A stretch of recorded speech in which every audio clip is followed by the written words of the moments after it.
Jaya.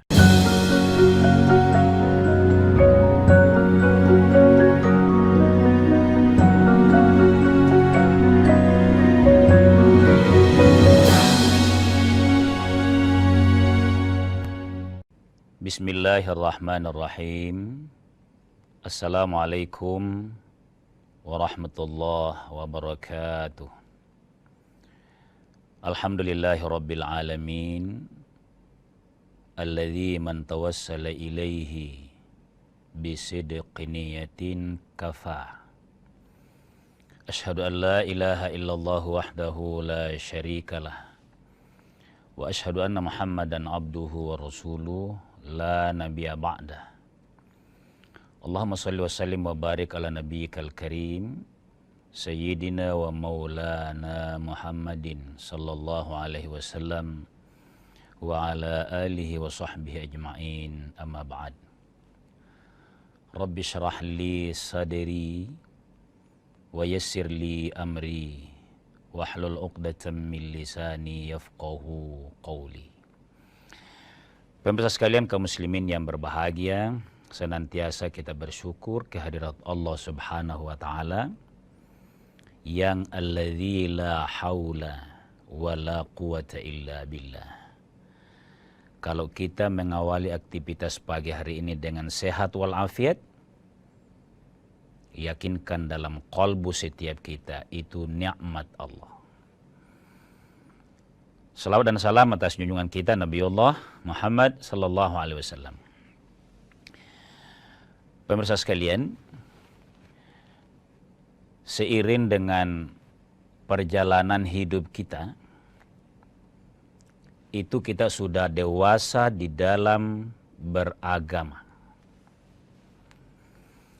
Berapapun usia kita, kita harus menyadari bahwa alhamdulillah kami ini secara usia mensyukuri karena sudah dewasa dalam beragama.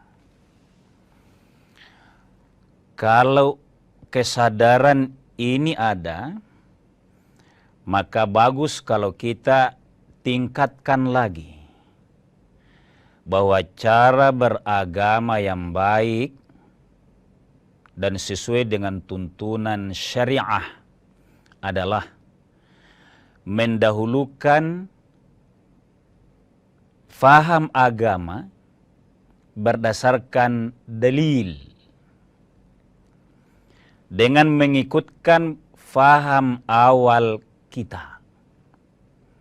Jadi apa yang dahulunya cukup karena kita mendengarkan dari mungkin guru kita itu adalah orang tua kandung, mungkin pada saat kita muda guru kita di mana saja kita belajar itu diingat baik-baik dalam memori. Tapi akan lebih bagus kalau kita makin dewasa beragama mendahulukan dalil. Ada keinginan belajar mengikuti dalil. Muqaddimah ini pemirsa sekalian, seiring dengan tema yang kita mau coba angkat.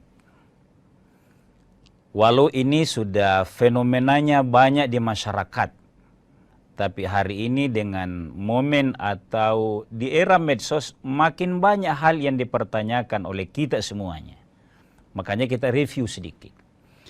Tema yang kita ambil adalah hukum memelihara anjing. Bagaimana dalam pandangan agama?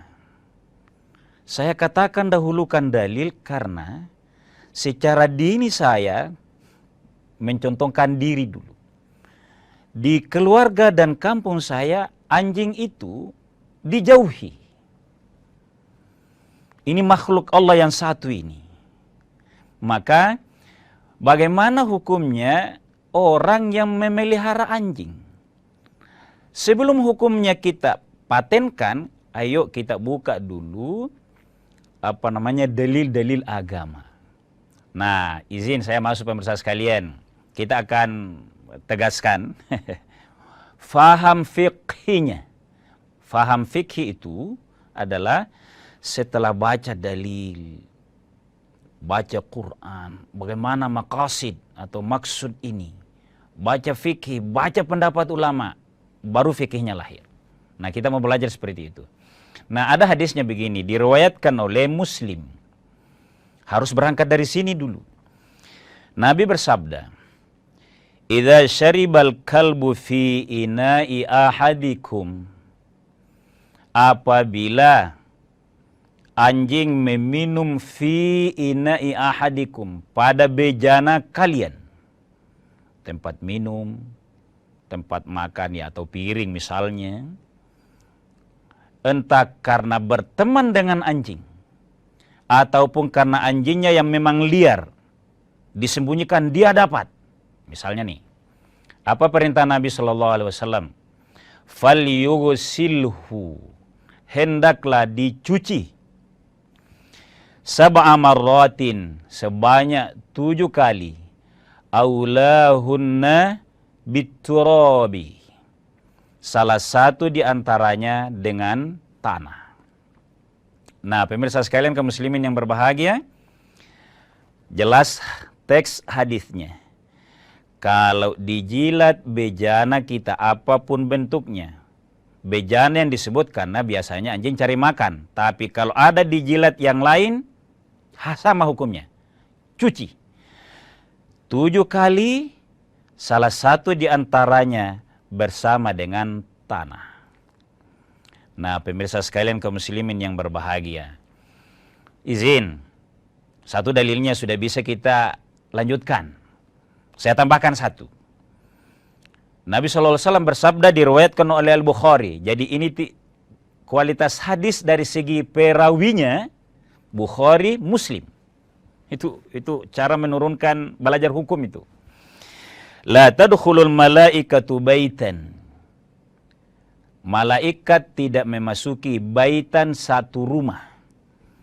Fihi kalbun, yang di dalamnya ada anjing. Wala surata tamathila, yang juga ada patung. Jadi rumah yang ada anjing di dalamnya berarti memelihara, kira-kira gitu maksudnya. Yang kedua, ada patung di dalamnya. Patung itu bukan hanya langsung disembah. Ini memang pembatasan dari Nabi. Hati-hati di rumah. Maka malaikat tidak masuk. Apa maksudnya? Yang mencatat amal kita itu, amal soleh kita itu adalah malaikat. Kalau tidak masuk rumah, tidak tercatat amalan baik kita. Tapi kita lanjut setelah jeda sejenak.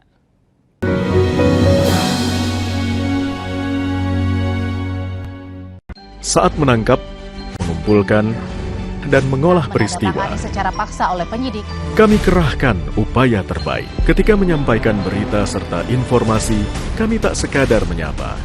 Ada referensi, aspirasi, juga inspirasi yang menjadi misi. Sapa Indonesia di Kompas TV. Independen, terpercaya.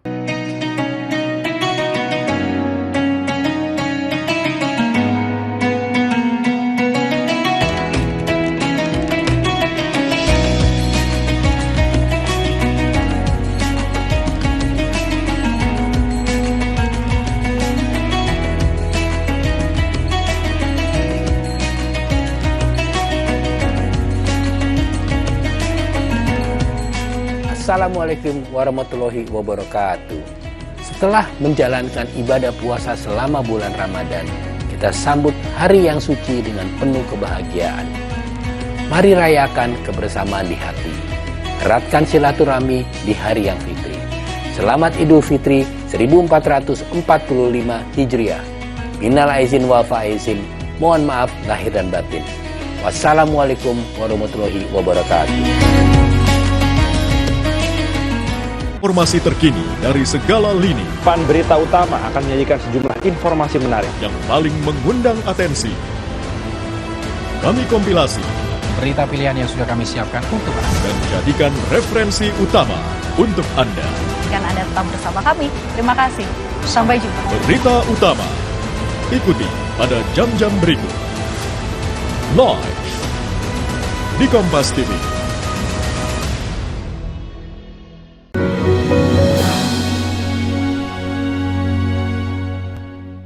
Pemirsa sekalian kaum muslimin yang berbahagia, walau saya faham bahwa tentang pelihara anjing dan hukum bersentuhan dengan anjing itu sudah maklum bagi kita semua, tapi ayo kita perbaharui lagi dalilnya. Berdasarkan dua hadis tadi, pertama riwayat Bukhari yang intinya jilatan anjing, artinya air liur anjing harus dicuci. Yang kedua, malaikat tidak masuk ke rumah yang ada anjing di dalamnya serta ada patung. Maka, nah ini yang bagus, manhajnya atau turunannya kita ikuti. Berdasarkan dua hadis tadi, disikapi oleh imam madhab. Imam madhab itu adalah imam yang diakui oleh ulama, disepakati bahwa ini yang mendekati fahamnya kepada Quran dan maksud Nabi dengan sabda-sabdanya. Imam Malik, Imam Syafi'i, dan Hambali. Agak kurang menonjol Imam Hanafi dalam hal menyikapi anjing ini. Konteks pagi hari ini. Bagaimana cara memahaminya? Imam Syafi'i memahami bahwa kalau mencuci yang biasa asal hilang bendanya, zatnya, baunya, rasanya, cukup satu kali. Kalau ada kotoran yang cukup satu kali hilang semua tiga itu, bendanya, rasanya, warnanya bersih. Tapi kalau anjing, kenapa Nabi langsung patok 7 kali? Imam Syafi'i diikuti oleh Imam Ahmad bin Hambal menegaskan najisnya. Najis anjing. Lalu kalau najis maka hati-hati dalam memelihara. Saya lanjutkan pemirsa sekalian. Kalau Imam Syafi'i dan Imam Ahmad menegaskan bahwa mencucinya dan tidak masuknya ke sebuah rumah, maka dia najis dan tidak dianjurkan memelihara. Pendapat Imam Syafi'i. Ini jelas. Berdasarkan hadis tadi. Tapi Imam Malik, siapa itu Imam Malik? Imam Malik adalah guru langsung dari Imam Syafi'i. Karena kita tahu sama-sama, dari karya Imam Malik namanya Al-Muwatta, kitab hadisnya Imam Malik, sebelum lahirnya Imam Bukhari. Imam Bukhari kan ahli hadis, Muslim ahli hadis, itu di belakang. Otomatis berguru secara turunan kepada Ahmad bin Hambal, Imam Syafi'i, dan Imam Malik. Imam Malik menegaskan bahwa anjing tidak najis, maka boleh dipelihara. Bagaimana sikap Imam Malik tentang mencucinya tadi? Yang kemudian oleh Imam Syafi'i ditegaskan mencucinya itu artinya karena dia najis. Lalu apa pendapat selanjutnya Imam Malik? Bahwa kalau bilang tidak najis, maka mencucinya. Ini menurut Imam Malik nih. Ayo kita buka sama-sama ke guru kita. Terutama guru-guru kita sama-sama ahli hadis di perguruan tinggi yang ada tafsir hadisnya. Menegaskan bahwa itu litta'abbudi. Keharusan mencuci jilatan anjing itu karena ta'abbudi, taat kepada perintah. Jadi Imam Malik tidak menyangkal bahwa wajib dicuci, tapi karena dia berpendapat itu bukan najis. Ada pertanyaannya pemirsa sekalian. Kenapa jauh sekali bedanya itu? Dari hadis yang sama yang difahami tadi. Ada yang menyimpulkan najis dan tidak dianjurkan memelihara. Sementara ada yang memahaminya bukan najis dan mencucinya ta'abbudi, ketaatan agama. Apa alasannya Imam Malik? Nah, izin pemirsa sekalian, di awal tadi saya sudah tegaskan, ayo beragama bukan langsung mempertahankan apa yang faham kita, yang dulu dan dulu. Ayo, buka lagi dalilnya. Nah, saya bacakan pemirsa sekalian hadisnya begini. Nabi SAW bersabda, kembali diriwayatkan oleh Muslim. Muslim, Bukhari dan Muslim ini. Kenapa begini? Diriwayatkan semua. Ini menegaskan bahwa ahli hadis itu menyampaikan apa adanya. Yang ia hasil teliti sabda-sabda Nabi, tidak langsung menafsirkan baru menukil, tidak. Disampaikan semuanya. Nah, hadis Nabi menegaskan begini.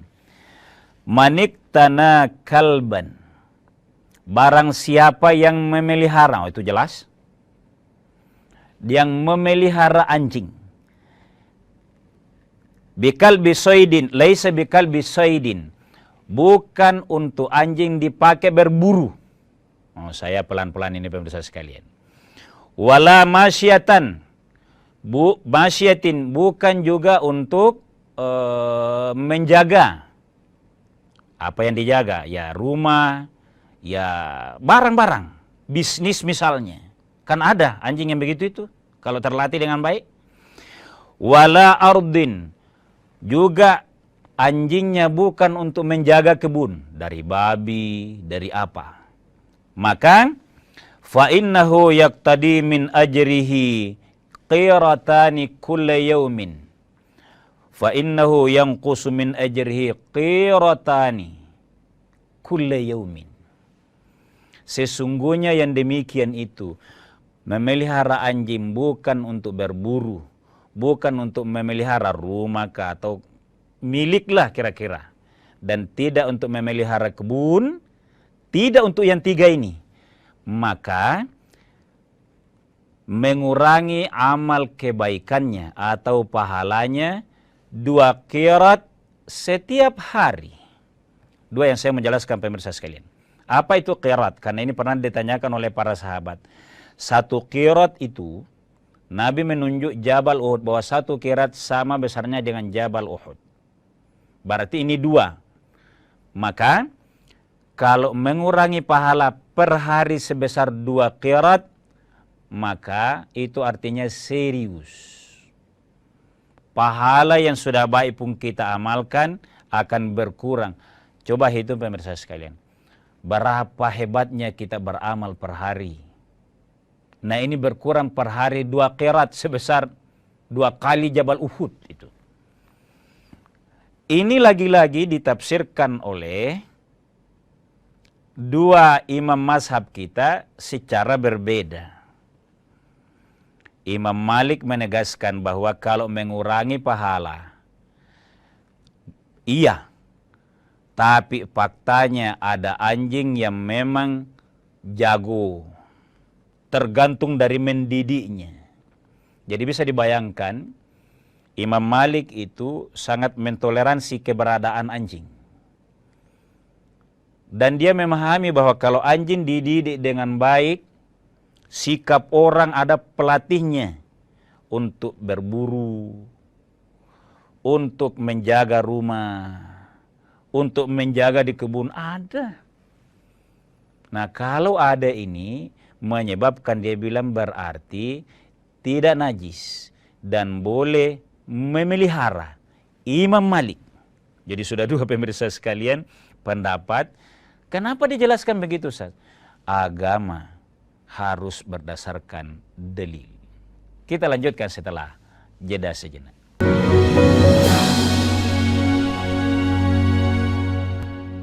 Sejarah mencatat bangsa ini berdiri di atas persatuan. Maka kita pun paham perbedaan takkan mampu membuat bangsa ini tercerai-berai. 13 tahun kami semakin yakin. Dengan independensi, kami akan terus dipercaya sebagai referensi yang mampu melintasi keragaman, mempererat kebersamaan, menjaga Indonesia bersatu. Peristiwa demi peristiwa selalu terjadi dan terus berkembang sepanjang hari. Saat Anda membutuhkan informasi dengan perkembangan berita mutakhir, Jadikan kami mata dan telinga Anda untuk berbagai aktualita terkini. Sambut kami sebagai referensi. Ikuti semuanya di Kompas TV, independen, terpercaya.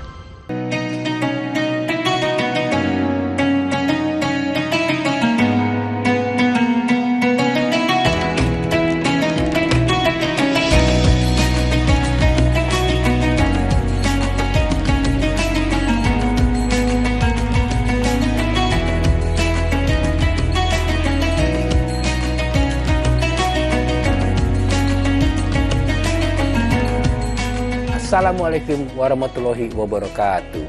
Setelah menjalankan ibadah puasa selama bulan Ramadan, kita sambut hari yang suci dengan penuh kebahagiaan. Mari rayakan kebersamaan di hati. Eratkan silaturahmi di hari yang fitri. Selamat Idul Fitri 1445 Hijriah. Minal aizin wal faizin. Mohon maaf lahir dan batin. Wassalamualaikum warahmatullahi wabarakatuh.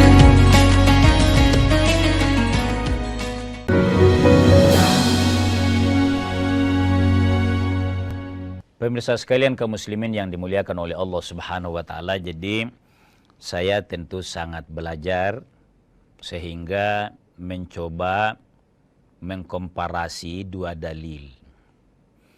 Karena memang beragama itu seringkali tergambar bahwa kita beragama faham boleh, bahkan boleh fanatik, asal tidak menyeberang melampaui batas lalu menghukum salah total kepada yang beda dengan kita. Sebenarnya itu maksudnya saya menjelaskan seperti ini. Nah, bagaimana supaya aman? Antara Imam Syafi'i yang dekat pendapatnya dengan Imam Ahmad bin Hambal menganggap najis dan tidak menganjurkan pelihara anjing, sementara Imam Malik membolehkan dan menyampaikan hal-hal yang dikecualikan. Ulama sebenarnya sepakat di sini ini. Maka untuk amannya pemirsa sekalian adalah coba kita ilustrasikan pendapat Imam Syafi'i. Atau siapapun di antara kita yang melihat anjing. Anjing itu, terutama yang tidak terlatih, itu menjilati badannya. Mungkin karena dia gatal atau membersihkan. Karena harus kita nomor satu paham ya, sepakat Imam Mazhab bahwa air liur anjing najis. Imam Malik sepakat juga tentang najisnya air liurnya saja. Tapi anjingnya atau fisiknya anjing tidak. Kalau air liurnya disepakati najis, maka kalau kita perhatikan, anjing itu menjilati, kita tidak tahu kapan dia jilat badannya, gatal apa segala macam. Ibaratnya, ya dia pelihara dirinya. Kan kita tidak tahu yang mana. Kejelian Imam Syafi'i, wah ini luar biasanya. Jadi, ahli usul fiqh itu di antara Imam Mazhab dikenal ahli usul fiqh Imam Syafi'i. Sangat jeli, sangat tertib. Gitu. Menjelaskan memang hal-hal yang mungkin terjadi. Maka Imam Syafi'i menegaskan bahwa karena kita tidak tahu bagian mana yang dijilat dari badannya, dari bulunya oleh anjing itu, kita tidak tahu, maka hindari. Kelihatannya dan izin pemirsa sekalian, inilah yang mayoritas dianut faham di negeri Indonesia ini. Mayoritas. Nah, kalau saya menegaskan pendapat Imam Malik, itu hanya memoderasikan. Kalau ada saudara kita, tetangga kita yang melihara anjing. Bagaimana yang lebih aman lagi? Harus sama-sama bijak. Namanya melihara anjing. Kalau ada yang pelihara nih, pastikan namanya dididik. Kalau pelihara anjing di lingkungan atau di sebuah kompleks, pastikan tidak mengganggu tetangga, anak tetangga. Pastikan itu. Karena secara dalil, menurut saya tidak boleh mematok haram sama sekali. Tapi karena faktanya di negeri ini, dalam satu kompleks mungkin sekian rumah. Mungkin kalau ada satu itu sudah sangat terasa itu. Tapi yang bisa dipelihara dengan tujuan tadi, berburu, menjaga rumah, masyiatin, wa ardin, memelihara kebun. Nah kalau di kompleks, pastikan dia aman dari anak-anak. Jangan anak-anaknya tetangga takut melawan ke anjing, malah diserang. Ini berbahaya nih. Nah pemirsa sekalian kaum muslimin berbahagia. Jadi secara umum di negeri kita ini itu lebih dominan kepada tidak membolehkan dan harus sangat terukur bagi memelihara anjing. Saya sebutkan dua pendapat yang agak berseberangan, walaupun dua-duanya guru. Ada enggak titik temunya? Ada. Titik temunya yang pertama, tidak saling menghukumi bahwa sama sekali tidak boleh. Yang sebaliknya juga sama sekali tidak boleh berkata, pokoknya boleh. Enggak, harus begitu itu. Dahulukan dalil. Nah pemirsa sekalian, ada hal yang menarik dari anjing. Kenapa anjing itu menjadi mafhum sebagai tidak baik? Asumsinya sudah terbangun begitu. Ada pendapat begini, bahwa ini ditulis salah seorang ulama, bahwa ini pelajaran dari anjing ini. Agar apa yang kita tidak suka di anjing itu dengan sifat-sifatnya yang secara umum ya, yang tidak terlatih ya, secara umum. Ada sebuah ilustrasi yang menarik. Ulama kita mencatat bahwa ada kitab Fadlul Kilabi ala katsirin mimmal labitha thiyabah. Jadi ini juga bisa dikembangkan. Bahwa kalau ada anjing yang sangat terdidik oleh pelatih yang pintar, kadangkala itu lebih bernilai dibanding ala katsirin mimmal labitha thiyabah, dari kebanyakan yang berpakaian. Apa ini maksudnya? Karena ini kita sedikit menyentil anjing. Jangan berkehidupan rendah seperti yang tidak baik di anjing. Apa di anjing itu? Terutama anjing liar, bahkan kadangkala anjing peliharaan. Siapa yang berikan makanan ke dia, entah haram, entah halal, dia ambil semuanya. Dimakan semua. Yang tidak memberi makanan, dianggap bukan temannya, bukan tuannya. Prinsip ini oleh seorang penyair ini bagus, malah bikin kitab seperti ini, bahwa ada saatnya fadlul kilabi ala katsirin mimmal labithas thiyabah. Labisas thiyabah, sulit menyebutnya, tajwidnya.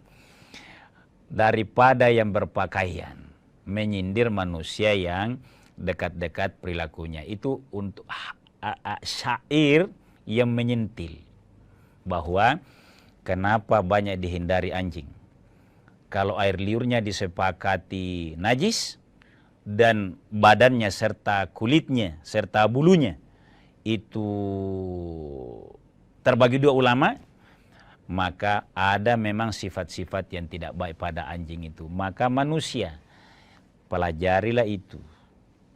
Dan jangan pernah terjebak berpola bersikap seperti sifatnya anjing. Na'udzubillah, tsumma na'udzubillah. Saya senyum pemirsa sekalian, ini sentilan yang juga bisa menjadi pelajaran bahwa sikap anjing itu harus dijauhi. Kalaupun memelihara, pastikan terukur.